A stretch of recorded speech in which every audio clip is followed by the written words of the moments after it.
Hello! It's another day, day 5. Well, this morning as I stepped out the door, or just before, I knew what I wanted to talk about, but I was trying to think of a way to describe it. And the first thought that came to mind was using words such as, what you're giving up. That kind of didn't capture the quality of it, because in many ways, a transition like the one we're proposing and trying to enact is less about giving up and more about less about what you give up and more about continuation and a commencement, really. That would have been a good word as well. I thought about that one, but I think that word has the feeling of academics, more of an academic feel. You know, a commencement speech to graduates commencing with life. It's a beautiful sentiment, but certainly not quite the feeling either. So I'll leave it without a title for a bit while I think about it and just go ahead and explain what I mean. I wanted to talk about the things that my family and I are saying goodbye to, or at least relinquishing from our immediate grasp as we transition, if we transition into this new life, which is certainly not certain yet. That's an interesting turn of phrase. So I thought I'd talk real quick about the past experiences along these lines, and then build from there to this current one. But I've got to be brief, though. I've got to call my brother in just a bit, and 7-Eleven up here, I need to buy my lunch. So my wife was out at a drinking party last night. I can't say that very often about my wife. It's a Joshi Kai, kind of a bonin kai, with her co-workers to celebrate the end of the term, going into winter holiday. And so she was out late. She had like 3 sips of a beer. So instead of getting my bento this morning, she didn't have time to go to the store. She just gave me 1,000 yen, about $10. So I'll stop and get something up here. So anyway, let's continue. The first time I remember doing something like this was when I was in my early teens, a coincidence that with Emily. And my parents got a bit of wanderlust, and I think I've told this story elsewhere. We sold our house, my dad quit his job, he was working in the computer industry, and we became vagabonds living in a potato chip truck wandering around the United States and Canada. And I remember us giving up so much. We had that beautiful house on the Hollywood Riviera, I think it was called, there in Torrance, up on the hill overlooking the LA basin and the beach. And I remember we sold the house and got rid of all the furniture.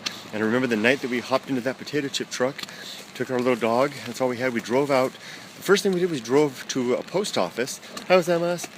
And my dad and mom had this huge stack of bills, you know, they had paid everything, they sold the house and paid everything off, and this big stack of all their debts, you know, which wasn't a lot. I mean, but it was a symbolic thing. We all marched over to the mailbox, and we opened up the drawer, you get the 10 drawer, you pull it open, and dumped them on the side, closed it, and we were free. We were free of debt, free of obligation. We had severed the strings. And I remember and then we proceeded that night to drive into the mountains, and I can still find the spot. I'll drive by it. Actually, I'll drive by that very spot on next Monday. My brother and I will drive by that spot when my brother comes to pick me up at the airport, and we drive out to his house. He lives out in that area. We'll drive right past the spot where we drove our potato chip truck up on a little road. No campsites for us. And it's then been our first night as vagabonds. And I remember that it was far less about what we were saying goodbye to that was important, but it was far more about the movement forward into something new. Perhaps it was experiences like that struck the wanderlust in me. Excuse me. Fast forward to 5 years or so, and I'm 17, something like that, and I decide to depart altogether. I had actually decided to give up on everything, and I was going to wander off now I've got a woman right next to me, so I'll let her do it. I was going to wander off into the I'm going to take a diversion. There's this woman right next to me, and I don't want her to think I'm filming her, so let's go up here, this guy. Oh, to heck with the time, right? I mean, I got to keep it on the time for you guys, but also I always get to work about 20 minutes early, so I don't know why I worry, because if I'm late, I'm still early. So anyway, 17 years old, and I decided to life was a little tough back then. Parents were divorcing. I was confused. My parents were confused. Everything was in a mix, and I had decided to give up on it all. I was having trouble in school, and I had told my dad that I was going to leave home, and that was it. And he was worried, and he asked me, well, I was still a minor, and he told me I wasn't allowed to do that, but he did give me permission to go on. He knew that I wanted to do something, so he gave me permission to go on a hitchhiking expedition, a journey. So I saved up some money, some summer job, and first part of the summer, and then I took off, and I hitchhiked all around the United States and Canada for first of several summers of doing that. And I remember the first time I did that, and it really felt like I was leaving altogether. I didn't have much. I was living with my dad. I left my mom's home, our family home. I was living with my dad, and I went down there. I didn't have much, and I stepped out of the house with a backpack, that little blue Sears backpack on, and I made my way to the freeway. I think it was, I don't remember whether that was Route 10, I think it was, onto the on-ramp, and stuck my thumb out. And I remember standing there with the same thing. It was just like I had done before. The past was I had untied myself, disconnected myself from the past, and was moving into some unknown future that was truly unknown. I didn't know what it was going to happen. I had never hitchhiked like that before, and I was scared. But adventure then ensued. Danger also came about, and it was definitely a risky thing.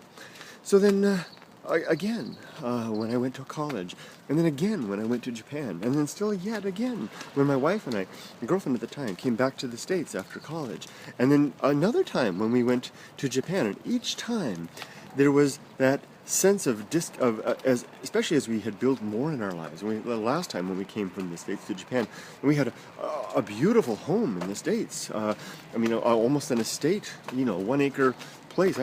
We had so much. I mean, we had our place was complete, with our vehicles all paid for, and all the stuff that we had bought, with all that money that we wasted. And I remember how much work it was to get rid of all that stuff, but I didn't feel a lot of sentiment with that, because a lot of it had been acquired in haste and didn't have a lot of connection or attachment.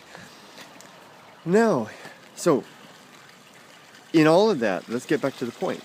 What was the quality and character of giving up and losing and saying goodbye to?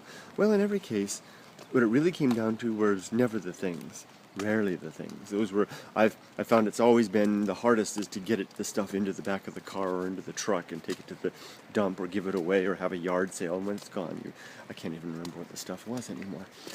Of course, though, the trickier thing were the connections, the human connections, and anything that had any connection, any significance. Like there's this little table that we've had since Emily was probably 4 years old. It's a tiny little folding table. It was about $15 at the Jumbo Encho, which is like a home store here. And on the bottom of that table are scribbles that Emily had made from her girlish little years. So she would lay underneath that table and draw on the bottom. I can't give that up. It's one of the few things that I'm gonna. I lump that into the category of photographs and memories. Those are the things that we keep. So I will miss the connections. I will miss the things that have some significance in that way. And of course, I will miss the people that I've made connections with who I won't see regularly anymore. That goes without saying. I think most of us feel exactly the same way. So as we prepare for this, if it's to happen, I'll be disposing, as I've done before so many times, disposing of all of the excess, the stuff that thieves break in and moths could devour, and rust and corruption and corrosion, not corruption, maybe a little of that too. To take away the value of the stuff that really has never meant that much to me in the first place. I get rid of that stuff, hopefully for good, and reinforce the bonds that I have, and maintain the connections, and collect into a couple of boxes the photographs and memories, and then take those with me, including that little table, which will always be with us, little centerpiece of our home and hearth. So, as we prepare to go, if we go, I think that we'll be doing it with a slightly easier than any time in the past, because I won't feel the pain of giving up things, and will know hopefully better to take care of them. To that end, I think it's time that I should be spending more time with my friends here. I've been a little distracted by all the efforts to make this happen, and I've been a little negligent with my close friends here, and I need to do that more. And as for what we're taking over, like I said before, photographs and memories. When we get over there, I plan to make that the focus. I really don't have any desire any longer for the extra things.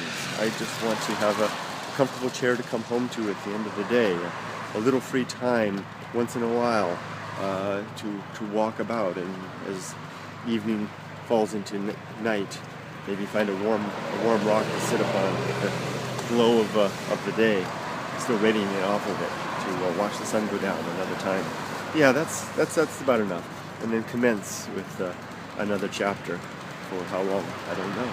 And until we either move on, commence again, or until the curtain draws and the show is over for us. Have a great day, guys. I'll let you know how things go tomorrow. Bye bye.